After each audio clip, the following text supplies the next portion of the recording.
नमस्कार, आप देख रहे हैं बिस्तक। मैं हूं आपके साथ अर्णिमा द्विवेदी। आरबीआई की मॉनेटरी पॉलिसी आ चुकी है।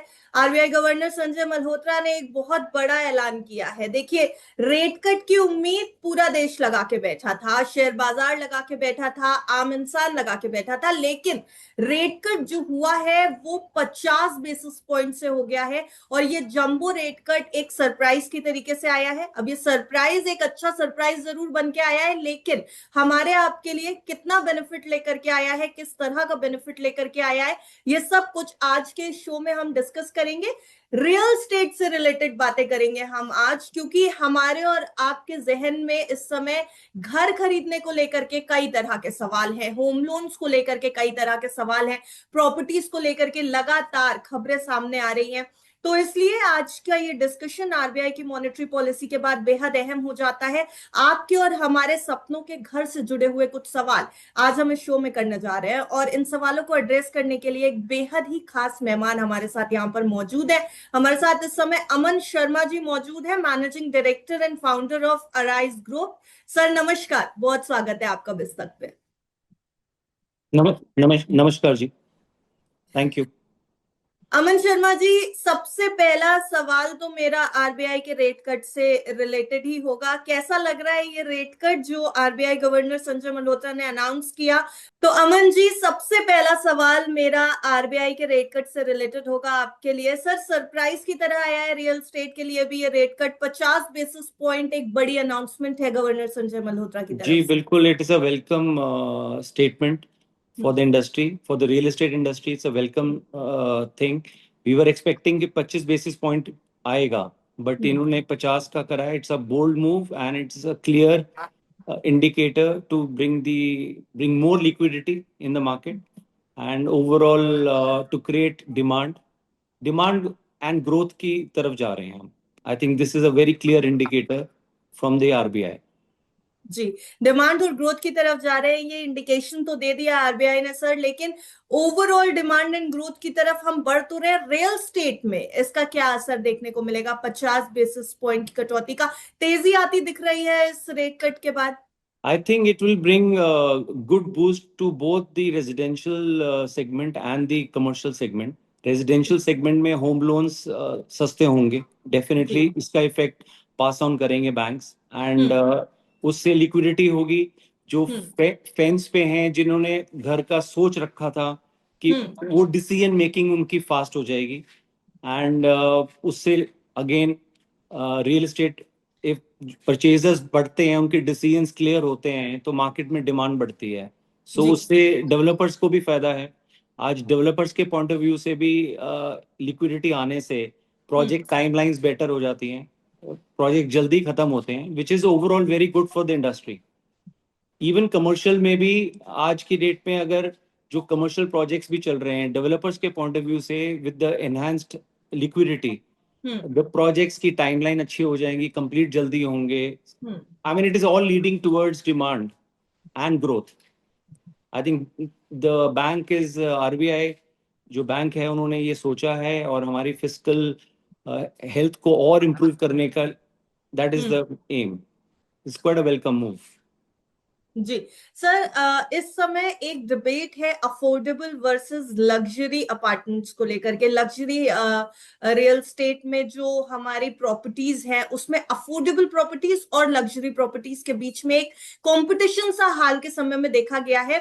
फिलहाल अभी कहां पर आपको ज्यादा ग्रोथ दिख रही है, और क्या ये रेट कट किसी तरीके की ग्रोथ इंप्रूवमेंट लेकर के आएगा अफोर्डेबल में भी और लग्जरी में भी? सी देखिए, दोनों को बूस्ट मिलेगा। What I hmm. Personally feel is because segment अलग अलग हैं, हम्म। और अफोर्डेबल में भी बूस्ट आएगा। जो लोग डिसीजन लेने के लिए बैठे थे जी। वो डिसीजन ले लेंगे अब, because hmm. Affordable is anyways it's a very demand based है। आज हम्म। लग्जरी में है कि आज हर कोई अपने आप को एक नेक्स्ट लेवल पे अपग्रेड करना चाह रहा है। So that is how the luxury market has increased जी। And it is constantly evolve कर रहा है। तो आई फील कि it's a boost for both the segments, for both affordable as well as the luxury. जी, लेकिन sir अगर एक कंपैरेटिव स्टडी करने की कोशिश करें तो क्या अफोर्डेबल रियल स्टेट मार्केट में ज्यादा बढ़ोतरी होती नजर आएगी? Yes, I feel कि it will be definitely a boost because ये होम लोन्स के रेट कम होने से उस पे हम्म। बहुत मेजर इम्पैक्ट आएगा। जी। Major impact for the positive side impact होगा। जी सर, रेपो रेट के बाद डिमांड अगर बढ़ती है तो प्रॉपर्टी के दाम ऊपर जाने की भी उम्मीद है क्या, या फिर हमारे रियल स्टेट में अभी भी अनसोल्ड इन्वेंट्री अभी मौजूद है जिससे प्रॉपर्टी के दाम स्टेबल हो सकते हैं? क्योंकि रेपो रेट में बढ़ोतरी होने से शायद हम कैपेसिटी हो जाए आम इंसान के पास कि वो नई प्रॉपर्टी खरीद सके, बट क्या हमारे पास इन्वेंट्री इतनी है कि हम उसी तरीके से सप्लाई भी कर सकेंगे, या फिर it will result in increasing prices of the properties? See, I think it will be a steady growth in hmm. pricing. Hmm. First of all, unsold inventory demand से unsold inventory बिकेगी, वो जी। निकलेगी. So hmm. obviously it's a gradual thing कि gradually चीजों का market solid रहेगी. That is what we feel. कोई weakness नहीं होगी market में real estate में, and over a period of time we can see an upside as well. That is hmm. my viewpoint. So the real estate has unsold inventory to meet the growing demands in recent time? Yes, I think we have. And Okay. I think over this financial year, if it sustains like this, it will be a very good for the industry. जी sir, real estate में पैसा लगाना है अगर अभी, अब ये जो रेट कट हुआ है इसके बाद, या अभी जो इंडस्ट्री की सिचुएशन चल रही है इसके बाद, तो कॉमर्शियल या फिर रेजिडेंशियल, किस में लगाना इस समय बेहतर होगा? See, I think commercial is more investment based generally, hmm. and residential is more need based. I personally feel. Hmm. So people who have already invested in homes, maybe one home, two homes. Sir, Hindi में कर लेते हैं थोड़ा हाँ, सा तो हमारी। जो जो जिन्होंने ऑलरेडी इन्वेस्ट करा हुआ है हम्म। रेजिडेंशियल में, एक घर हम्म। ले चुके हैं, दो घर ले चुके हैं, तो वो एडिशनल इन्वेस्टमेंट्स कमर्शियल में देखेंगे. सो इसलिए कमर्शियल एवरग्रीन ही रहता है कि जिस तरह की इन्वेस्टमेंट लोग चाहते हैं कमर्शियल में वो कर लेते हैं. हम्म। और रेजिडेंशियल में तो देखिए है ही कि जो अपना घर बनाना चाह रहा है नाउ, हम्म। आज की डेट में अब लोग दो दो घरों की तरफ भी जा रहे हैं हम्म। कि, और लाइक इन्वेस्ट करके घर को रेंट आउट करते हैं, उसकी भी हम्म। रेंटल इनकम लेने का दैट इज ऑल्सो उन्होंने बनाया हुआ है ऐसा plan. So I think both commercial is a study study चलेगा, कमर्शियल भी. रेजिडेंशियल तो है ही इस टाइम डिमांड में, और आगे हम्म। भी उसका मतलब रेट्स भी बढ़ने का चांसेस हैं जब हमारी अनसोल्ड इन्वेंट्री काफी तरीके से कम हो जाती है. जी सर, दो पॉइंट्स यहाँ पर जरूर पूछना चाहूंगी कि जब इस तरीके के कोई बड़े फैसले आते हैं, जैसा अभी आया रेट कट का फैसला, तो कहीं ना कहीं एक अनुमान लगने लगता है कि अच्छा इतनी सेल बढ़ सकती है, या हमारी इतनी इन्वेंट्री निकल जाएगी तो प्राइसेस इतने अनुमान से बढ़ सकते हैं। क्या हमने भी रेजिडेंशियल और कमर्शियल प्रॉपर्टीज के लिए कुछ अनुमान अभी से लगाने शुरू कर दिए हैं कि कितनी सेल बढ़ेगी रिटेल या कमर्शियल, रेजिडेंशियल या कमर्शियल में? सी कितनी जल्दी इसको आगे बैंक्स आगे सर्कुलेट करते हैं और हम्म। आगे पास ऑन करते हैं, और कितने टाइमलाइंस में होगा, उन हम्म। सारी चीजों पे फैक्टर्स पे डिपेंड करेगा. बहुत जल्दी है अनुमान लगाना कि कितना सेल इंक्रीज हो जाएगी, बट जी। लगता डेफिनेटली है कि सेल फिगर्स बढ़ेंगे सबके हम्म। लिए.